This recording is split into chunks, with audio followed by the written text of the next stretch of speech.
And we're back to our explosion setup. So what I want to do, I want to take my scene and remove some stuff which I don't need. And the thing is, when you load project, sometimes it takes a lot of time. If you have a lot of different assets, they should be loaded to the memory. So in fact, all what I need is just the result of all those simulations. So here we have a ship render, and I have all my geometry simulated over here. So in fact, I can remove all the thing with the fragmentation constraints. Also, I can remove the top fragmentation because I don't need this. In fact, I can even remove the ocean because we will create a separate file for rendering all those elements, but I just keep it. I think that it will not slow down our work. I will leave ship animation for the moment and dynamic. And with the dynamic, all what I can do is just remove all the thing. So remove this and this. I'm gonna have just a cache with the load from disk. And I need this cache because I want to create a collision between explosion and geometry. So that's why I should have it. All right, so we can create some kind of group here and colorize it, maybe a little bit green, more green. That's gonna be my RBD sim. Okay, so now with an explosion. As many of you know, I hope, explosion creates by 3 stages. Like the RBD, we have geometry preparation, fragmentation, dynamic, and works with cache. The same stuff in explosion, well, in many pyro simulations. The first stage is creating the source. Another stage is creating simulation with pyro, and another stage is work with cache and creating the shader, work with shader. So let's go and create the first node, and we begin with the first stage is our explosion source.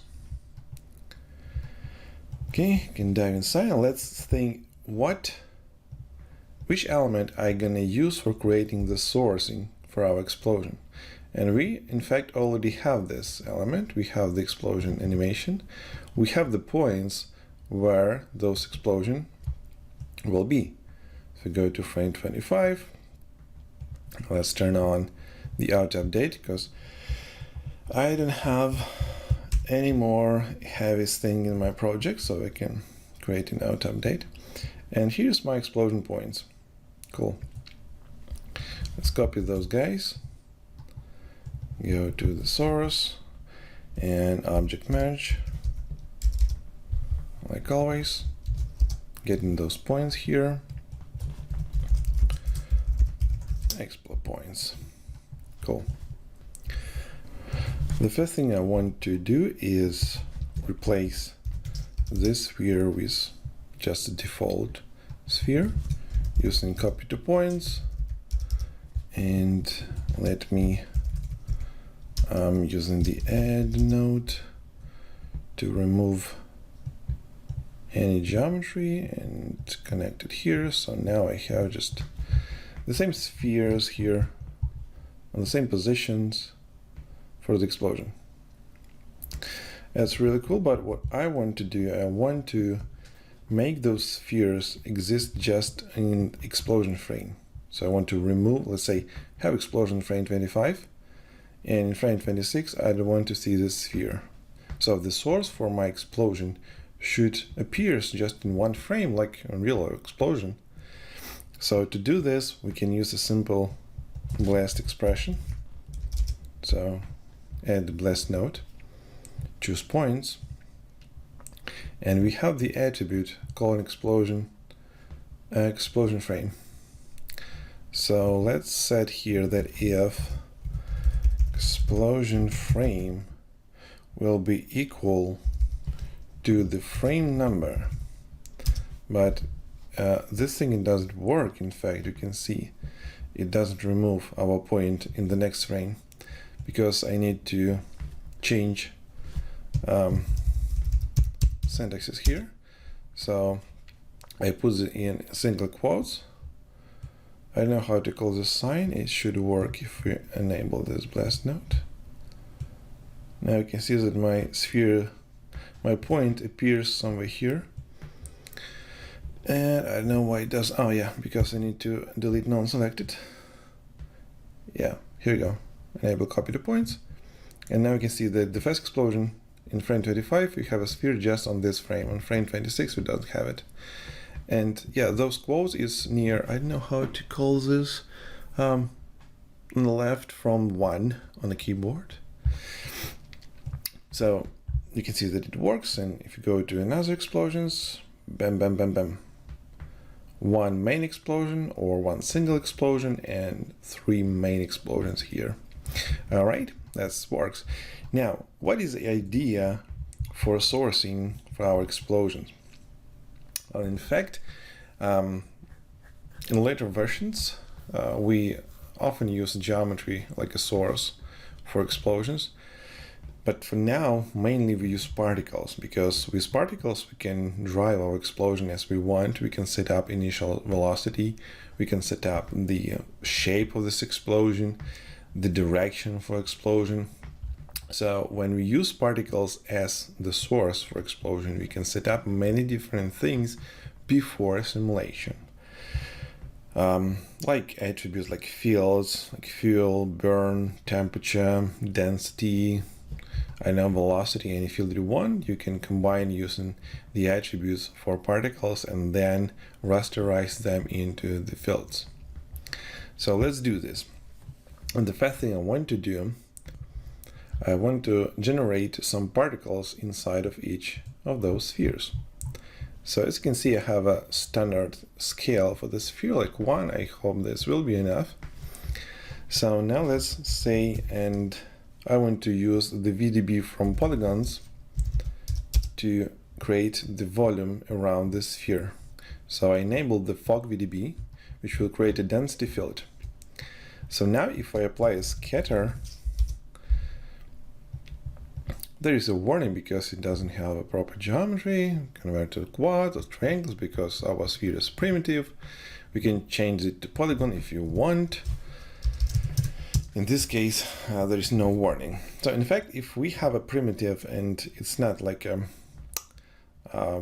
mesh, in fact, so the VDB from polygon will convert this into the proper mesh and then generating the proper density field. So if you don't want to have this warning, you can simply just create the proper mesh from the sphere settings. Okay, so now we have a point inside of our sphere, inside of the density field. But what I want to do, I want to use the density for getting the noise inside of this. So if you want to create some kind of particles or points inside of any geometry, we can use the volume points from volume sub, and it simply creates a bunch of points in any geometry you want. But in this case, I'm going to use the volume WOP for creating the noise inside of this sphere. And this noise will show me where I'm going to have more particles or points, where I'm going to have less particles. So let's add the noise to current density. So for doing this, like with the geometry, like with position or any attribute we work with, we take the turbulent noise, we take a position, and we can set up this noise. You can apply this noise to the current density. So if we enable the volume WOP, we definitely can see some result because the sphere is not perfectly, you can see it's changing. We also can use the sampling if you want to change the sides, the surface of the sphere. But in any case, what I want to do, I want to change the noise type to sparse convolution noise. It will create more interesting result for me. And let's increase the amplitude, like 5, maybe increase the frequency a little bit. Yeah, it's looking good. So now you can see there is like a holes inside, and this noise pattern creates a nice, let's do 10. Cool. So now if we apply the scatter node, by default you can see there is more points in the high density areas, and we have less points in the low density areas. So let's create some kind of 200 points. Doesn't matter how many I want to have. And I don't need to relax, using relax, maybe a little bit more, I don't know, 200 should be fine. So now what we should do, we have those particles, and bam, cool. Yeah, again, we have a warning because we don't have a geometry connected to VDB from polygons. So yeah, we definitely need to remove those particles because they still exist just on zero position. I don't want to have it, so I want to remove those particles within the explosion frame. So what we can do, we can use the attribute copy node to copy my attribute from here. So I want to copy my the explosion frame attribute. I'm going to use this attribute for removing particles with the same method like we did using the simply blast node. So we can copy here, and we're going to do the same. So now we can see we remove all those points. All right, so now what we need to create here.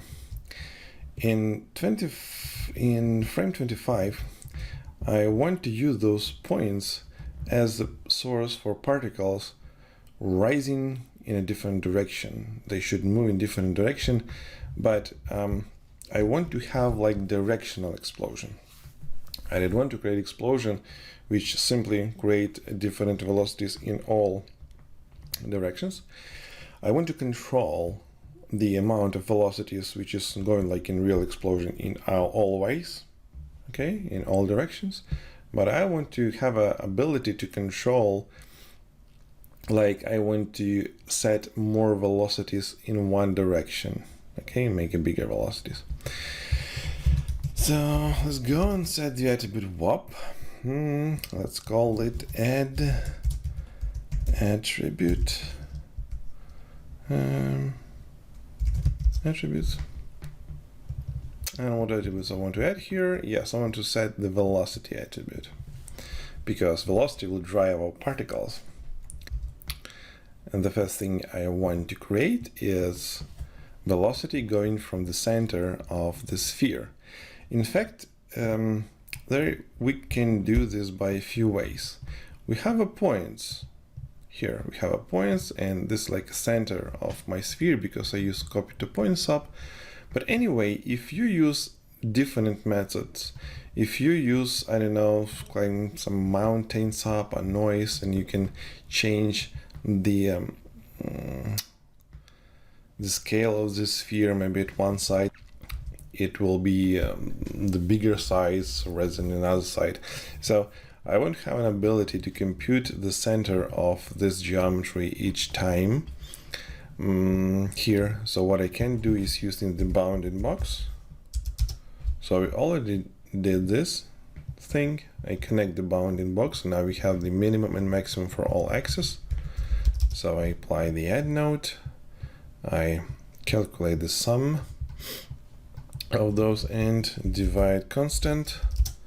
Simply divide by 2 all those sides to have a center. So now I have a center of my geometry. So it can be a sphere. Well, if it's sphere, we can use our points, but if it can be a different kind of, you know, complicated geometry, we always need to calculate where is the center of this geometry. So when I subtract this, if I take position of all current points here and subtract the center of those points and put like 2 normals. I'm gonna look at my normals, and now you can see that we have like a little sun with nice arrows going from the center of the subject. We definitely need to normalize this because I don't want to have a different length in this moment. And also what I can do, I can set the direction to explosion. So now you can see that we have a randomly created vectors going from the center in all directions. Okay, but again, I want to control the direction of this explosion. So what I can do is adding parameter, and let's call this explosion direction.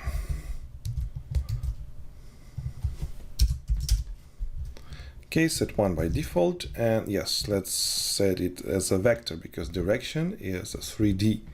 It's a vector attribute, or the vector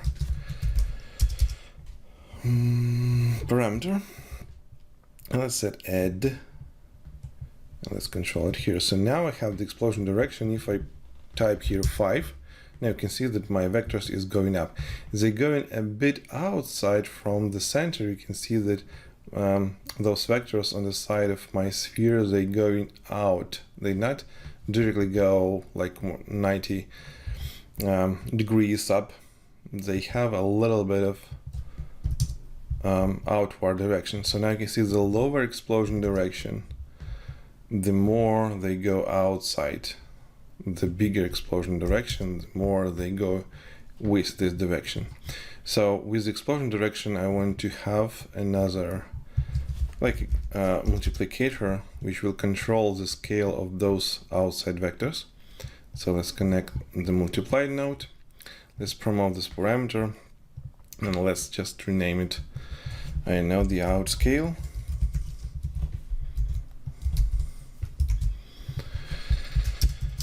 And let's set 1 by default.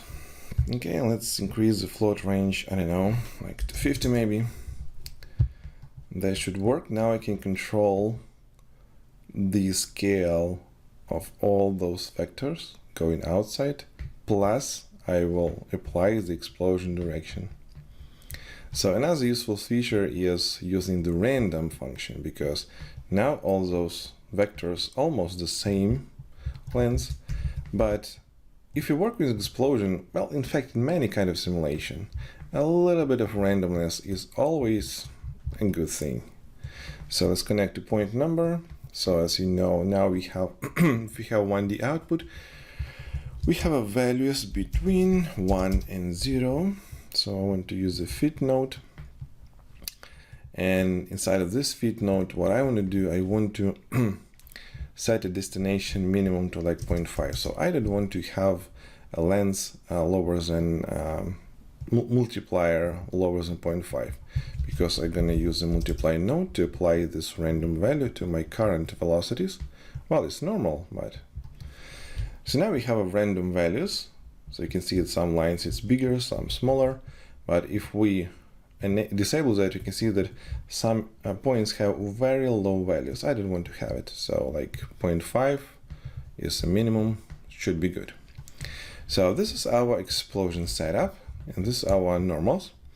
And here I want to reconnect them to velocity, because it's exactly what I want to have, velocities. And let's connect the pop network here. So now our particles will fly away using those velocities. So let's leave it pop network, it should be. Let's choose, I guess, null points. So we're going to use,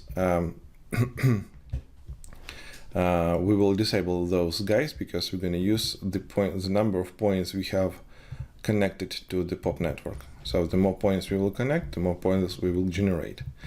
So we use the impulse activation, and by default, bam, we can see that our particles, bam, flying away, okay? But the speed is not too big. Well, I want to remove I don't want to have a life expectancy 100 seconds, that's too much. So let's say like 0.1 and 0.15 for random. So some particles are gonna live like 0.25 seconds. Some particles will die immediately. Pew. Bam. Yeah. That should work. I think I'm gonna leave this, but I will increase the velocities over here. So What settings I want to apply? Let's enable the outscale like 10 to make bigger velocities and 10 for explosion direction. So just to visualize those vectors, we can simply choose velocity from here and go to frame 25. Yeah, you can see that like going from the bottom area and rising up. So now let's look at pop network. Here are our particles. Let's look at that. Bam. Yeah, that should work. And also we're gonna have all other explosions. Yeah, in all other areas. Bam, bam, bam. Yes, it works. Cool. Let's save it. All right. So another thing I want to do here is setting some attributes for my particles, because I'm gonna use those attributes for generating the fields. But you can see that there is not too many particles in this moment. So we have just like 200 particles, not too much. We definitely, if you want to create like a density field, nice field for SSORs, we need to add more particles. But before I do this, I want to create a very simple attribute, which is called burn attribute, to create a little bit later field called a burn, and this burn field will be the source for our explosion. So let's set the attribute triangle. We use the points. Let's call this add burn. Burn, just burn. So what I want to do, I want to connect my particle life to a mount the burn attribute. So in fact, in the very beginning, in frame 25, those particles should have burn like 1, for example.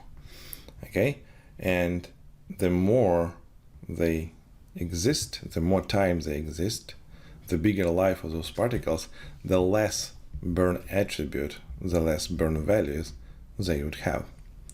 So how we can control this? Well, we can create some float variable called normalized age, just for example. And simply we can create it because we can take our age and just simply divide it by current life of each particles. After our pop network, we have a lot of different attributes here. So let's bring it here so you can see we have a life, and we have the age and that, and I guess I need to remove many of those attributes. So attribute delete. There's a lot of point attributes I don't need. I need a day, dead. I don't need actually explosion frame, maybe. Previous source primnum, source ptinum, I don't need it. Okay, so well, let's back here to our burn attribute. So I have like a value between between 0 and 1. So 0 will mean that this particle, where is my normalized age? Oh, there's just a variable. Okay, so 0 will mean that our particle just begin to live. The closer to 1 is mean that our particle will die soon, because the life is attribute show us how many time this particle will live, and the age show us how many particle live in this frame. So we take our NH and we need to well, actually set an inversion. So I want to take 1 minus NH, because when our normalized age is 0, when particle just created, I want to have a maximum of a burn. So now 1 minus 0 will mean that well, my particles just created on this frame, it will have 1 as a multiplicator. But also, like I did with velocity, I don't want to have a very low values. I don't want to have the burn attribute lower than, let's say, 0.5, okay? So we're gonna do the same like we did in attribute WAP. I take my NH attribute, or variable in this case, and said that the minimum should be 0.5 and the maximum should be 1. the same like we did with our velocities. And now I will create the burn attribute, and it will be equal to my nh variable. So now you can see our burn attribute. The minimum is 0.5 and the maximum in our case is 0.7. Cool. Now after the attribute delete, we remove all unuseful stuff here, which is fine. And let's create a little bit more particles. So using the point replicate, we can create some kind of spheres around each particles, and each of those spheres will generate more particles or more points. So with the attribute, let's copy source attributes. Let's copy all attributes. I want to send, so each particle which will create the new particles will transfer attributes for them. So also with the shape, I guess I want to make it much smaller, and it should be a sphere. Maybe even more smaller, sorry, 0.15. And let's add some noise for this particle. This can be sparse convolution noise. So yeah, now you can see that they're not looking like a sphere, they look like more random positions, which is cool. And now let's create some kind of trails for those particles. How we can create them? Well, we can use the trail sub, but in this case we can use a very simple strategy. Let's imagine this is our particle. I create lines because they're visually a little bit better. Okay, so let's imagine that this sphere is our particles, like here. So how I can stretch those particles in a different direction along the velocity. So if our particles moving in this way, I want to stretch position for those particles along this vector, along the velocity vector. So how we can do this? We can do this by the simple attribute wrangle. So let's call it not a Poisson. Position trail, maybe like this. So what we can do, let's take our position, and what I want to do, I want to take the velocity and multiply it by the random value by point number. Okay, we take each point and create again random value from 0 to 1, but I didn't want to use from 0 to 1. Again, I want to use a fit function and said that, I don't know, let's say 0.1, 0.1, 0.2, something like this. Okay, I think that value is too big.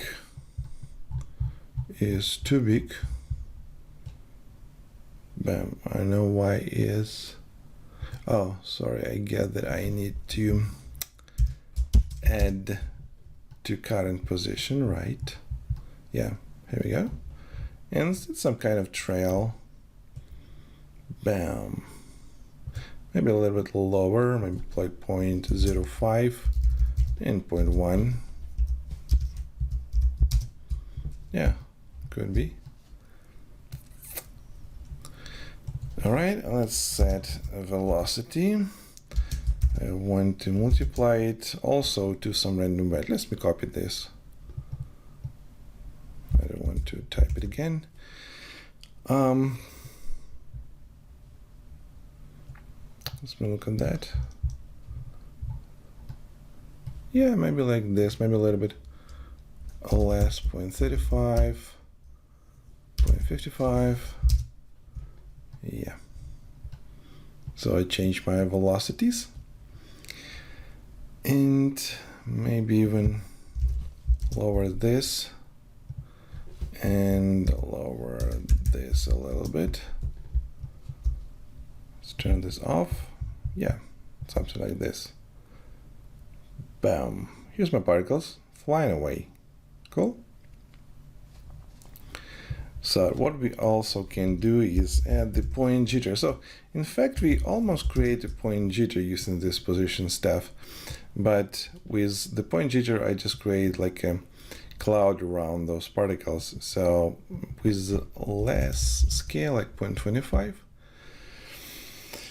we do this point jitter. Okay, so the last thing I want to do here is, well, actually that's it, I guess.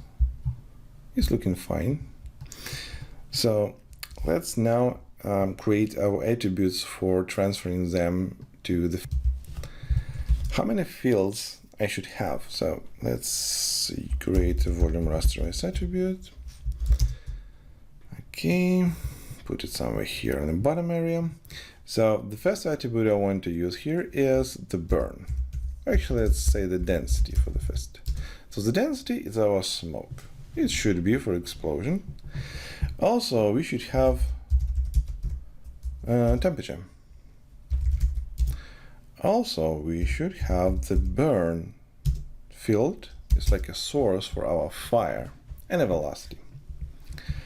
All right, let's normalize by clumped coverage. I think that our scale, particle scale, is too big. It's too big. And yeah, something like that.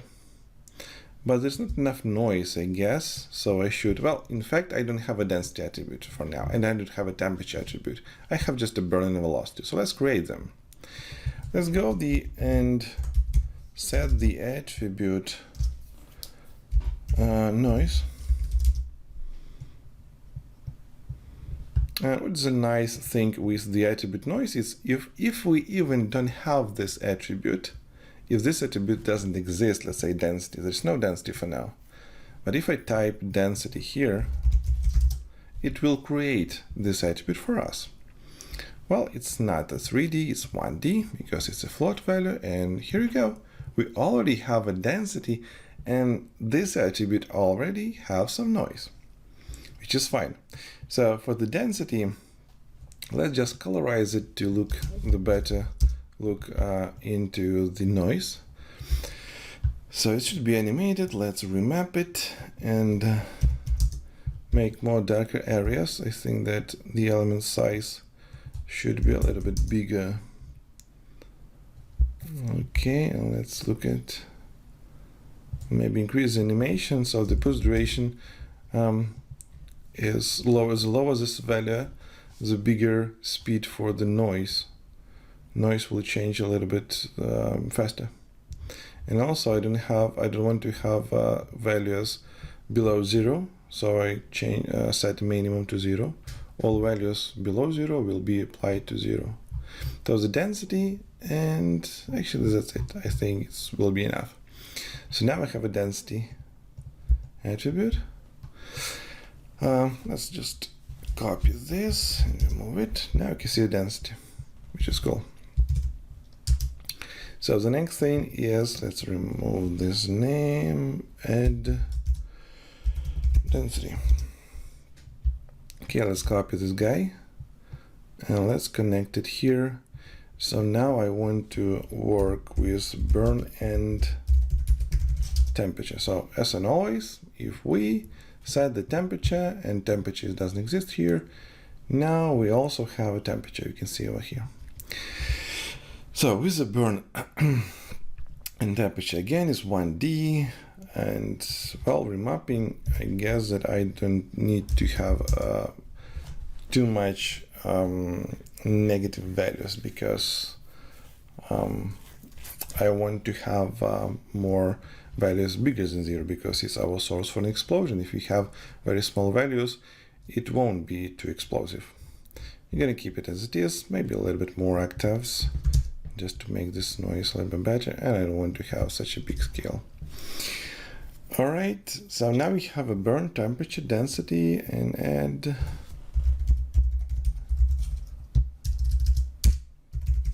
add temperature. Cool. And well, actually, yeah, that's it. And for those who want to add even more randomized to our position, to our particle's position, we can use the attribute noise even for the position. So we can take position by position. It should be a 3D. It can be animated. We can center the noise, but maybe like 0.5. And let's enable this attribute noise. So it's going to be position noise. No, that's too much, I guess. Let's set a bigger size for the noise and with a less pulse duration for the speed. And I don't need to enable minimum because its position vector should be good. Simplex. Yeah, I guess it's fine. Bam. And rasterize it. Cool. Here our source. I don't know, it's looking like I need even more particles in this stage. Let's look at here, maybe a little bit bigger. Scale, how many points do I have? I have 20,000 points. Well, I guess it should be enough. Here's more volume rasterize. And how many voxels do I have? 26,000. I know I definitely should create a bigger voxel size because this explosion will be much bigger. Okay. So this is our source. Let's apply the null. That's gonna be our burn source.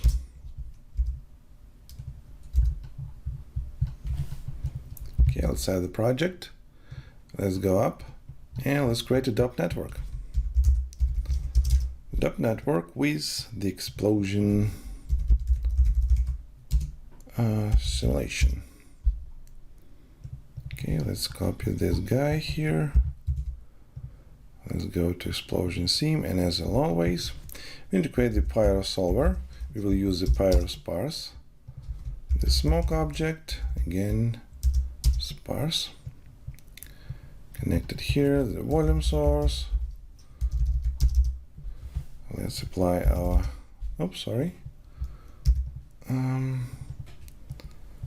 copy over here, cool. Do the sourcing, apply into the output, and let's set some fields for explosion. So there's nothing for now. We should apply some fields here, so we can choose the source fuel. By default we use a fuel, but I don't want to use a fuel. I want to use the burn because the burn field is field which used in the sparse simulation. And not to the burn, but to the flame, of course, to the flame field. So in fact, you can type not just burn, you can type fuel, you can type any name for your field, because all what is important is to set the proper target field, because if you set the Simon current field, which program doesn't know what I should do with this field, you also need to set the proper name for the target. Okay, so let's set the maximum for our burn. Let's go ahead. The temperature is also should be a maximum for the temperature. Maybe increase it a little bit. And the burn, I leave it, I guess. And the velocity. So the V field into the velocity. Let's leave it add. Let's leave it 1. So let's leave all those guys as it is. Let's go to our simulation. Let's press start.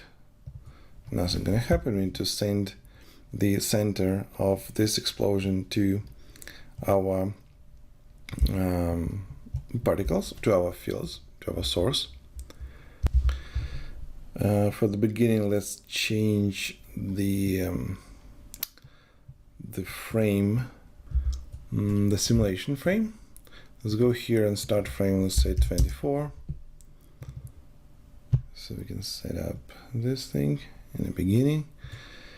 Let's check the density of flame here. Let's increase the padding a bit more to have a nice padding, because explosion will expand with a big speed, so I need to add a padding a little bit, maybe even more, like 4, I guess. All right, and also we need to help our sparse simulation to find the source. So into the volume source, let's enable large fields to contain sources. Now it should work. So we can see nothing for the moment, but I should enable the multi-field to look at the proper fields. Let's shrink it down. So for the density field, we use a density. Here we use a density. Leave this color as it is. For the emission, we're going to use the flame. Let's say emission scale 1. Let's type flame.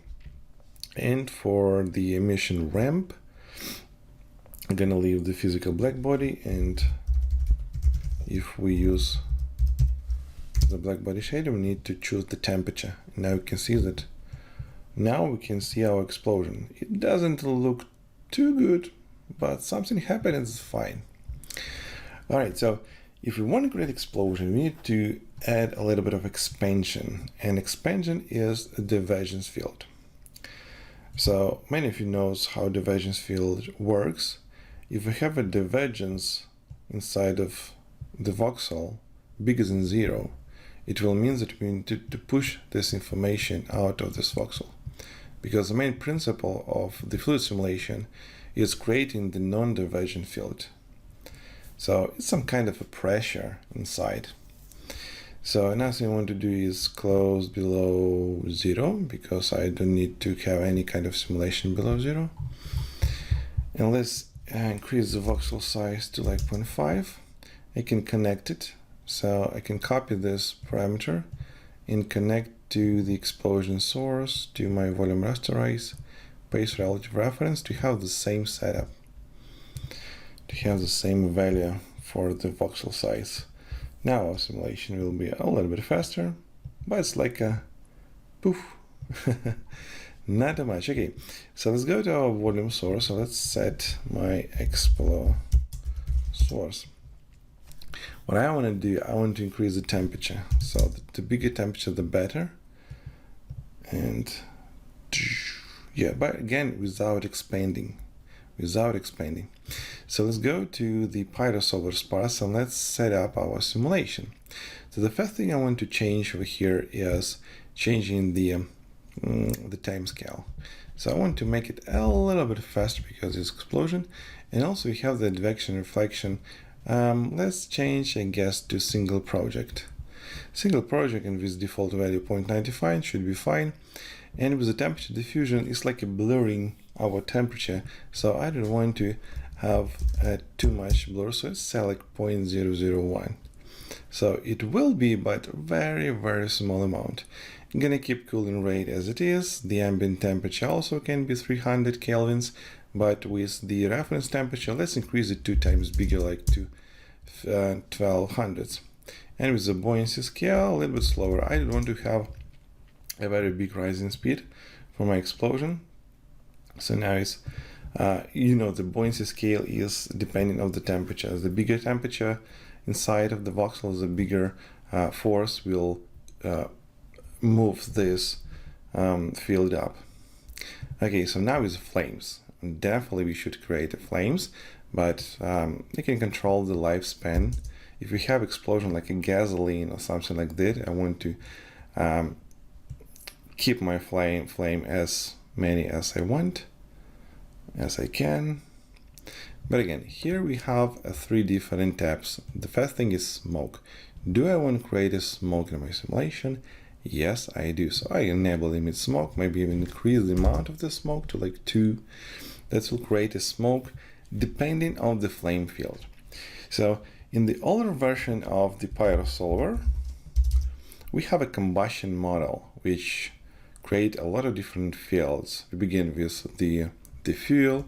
This fuel will convert it to the burn field, the burn field to the heat field to the temperature, to density. So we're transferring information from one field to another.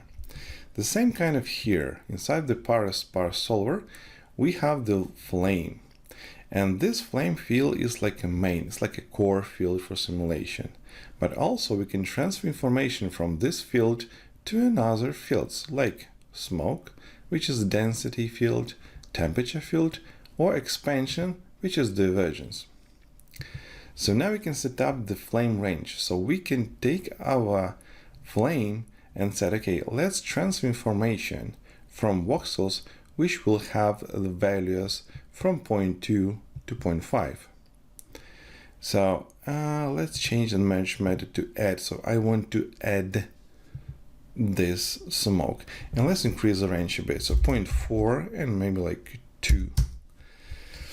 Okay, remapping, I don't know, maybe later. I also go to temperature. I want to add the temperature. Again, the bigger flame, well, like in real world, the flame and temperature exist together. We can't separate temperature from the flame because we can't. But in 3D world, we can do this. I can say, let's take our flame, and again, let's transfer some information from this flame to the temperature, which will increase the temperature of our simulation, will increase the buoyancy, will increase the color, the brightness, because our visualizing our physical black body shader works based on the temperature field. So let's set, let's say 2 also, like we did with the smoke, and let's increase the flame range also to like 2, and add again. So we take the whole range from 0 to 2 and put those values from the flame to the temperature. And the last but not least, I think we have such a word, we can add an expansion. So I don't know how many expansion I need to add here.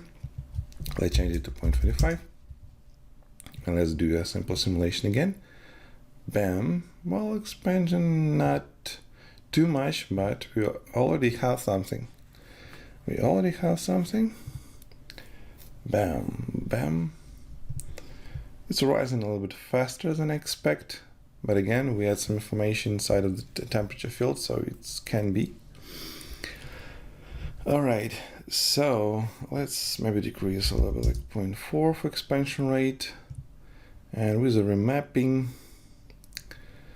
I don't know, so we can control, so the remap flame can control how many information I will transfer to expansion from the flame field.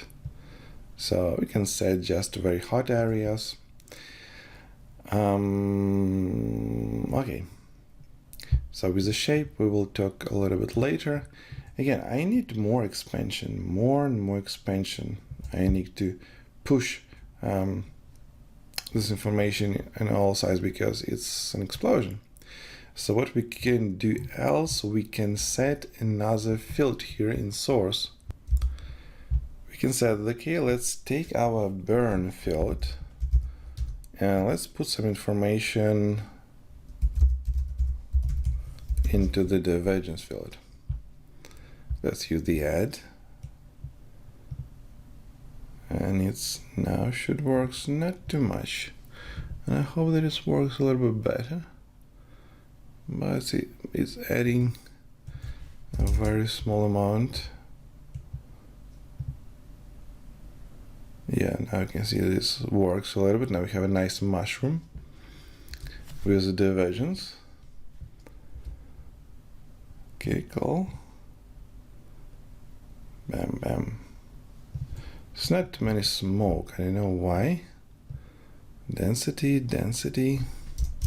Let's say like 10. It's not too much density here. And ups.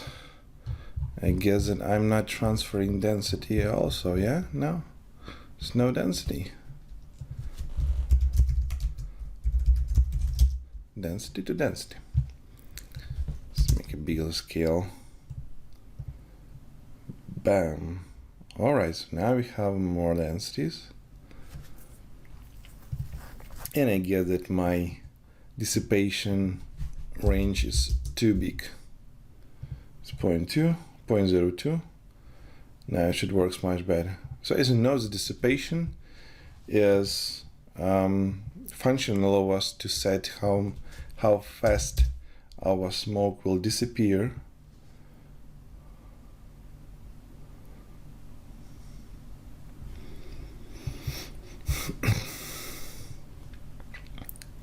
So yes, the bigger temperature we need to set, scale is back to 1. And also I want to change the reference temperature. It should be the same like in our pyrosolar spars, 300 and 0.15 per less 1. Okay, so that should fine. That's much better because it's very like a bluish, have a bluish tint, and the bluish tint is just we can have in very high temperature area. So now it's more like an explosion, but not exactly what we want and what we want to have. So let's work with the shape. Let's go to pyrosource parse again. Let's increase the flame even to more to 10. Bam. This flame now existing a little bit more. Let's break a shape a little bit. So here we have a few options to work with the shape of our explosion. Our simulation is using disturbance, shredding, turbulence. So in this, maybe I add turbulence. And yes, disturbance is a very important thing, and but I prefer to use disturbance as a separate microsolver rather than using this option, which is actually the same. If you go down inside of the pyrosolver, you can find errors. So disturbance, dissipation, disturbance. So the gas disturb is a node which will apply disturbance for our simulation using those parameters. So you can choose between this option, or you can set a different disturbance using the single or separate microsolver. So the turbulence, let's make it bigger, like 2. Go to this turbulence, and what I want to do, I want to make a bigger size for the swirl and maybe more grain because I want to have more details. Also I want to increase the levels for this disturbance. So basically I set up the noise. The more levels in noise, the more details I have. The bigger grain, the more details from those levels I will transfer into the noise. And it's bam. Now it's separating and creating a better result. But what I want to use with the turbulence, I want to change my influence field to density.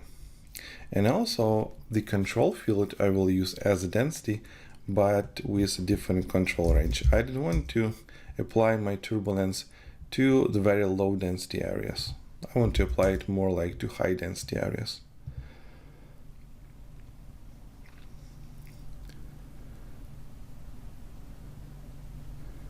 Bam, so now you can see it's nice breaking the shapes, not like, the flat mushroom anymore. And maybe with the pulse lens a little bit faster, just a tiny bit.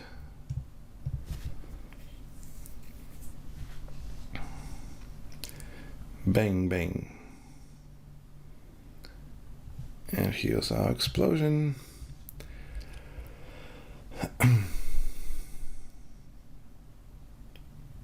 Yeah, here's a little bit of flatness we have, but we're gonna fix this using the dissipation microsolver. So now you can see a nice shape here. It's a very low res simulation, but already we have something. So let's go dissipation. I want to change also to use the temperature as a control field for my dissipation.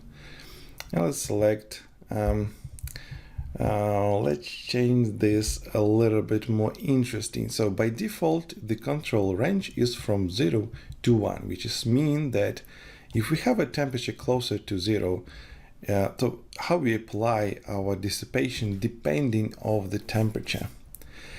But I want to make one important stuff here. I want to change this curve from this to this. I want to invert this curve. So we apply dissipation more at the area we have a very low temperature value and less with a high temperature value. Let's set it to like 4 maybe.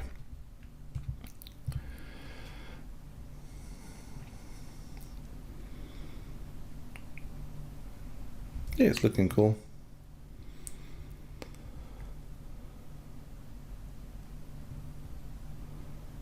It's looking not bad. All right, so before I apply some microsolars, I want to go to Advanced tab. What we have here? Well, we have the sub-steps, which is basically important for explosions, but in this case, I guess we'll leave them by default 1 maximum sub-step. With the padding, well, 4, I think it should work. Velocity, temperature, yep, so I get that it should be the same. External forces, advection, with advection. I'm gonna leave, I guess, the modified McCormack. Sometimes I use a BFECC for some kind of simulation. Forward Euler method, which is nice. 1.5, 50, good. So with the collisions, there is one interesting parameter here, it's called EOP interaction with the colliders. So in fact, we don't have colliders for now, so we can change this a little bit later. Yeah, I get this. All what we need here, we already set up. So let's go and play a little bit with the amount of voxels. So let's reduce the voxel size to like 0.4 to have an ability to look at in a more high res result. Oh, stop. No, voxel size I don't know, 0.25, something like this. And we should have even more expansion.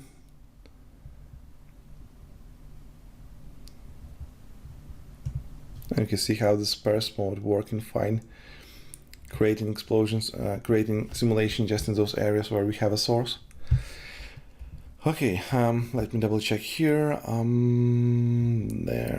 There, that's fine.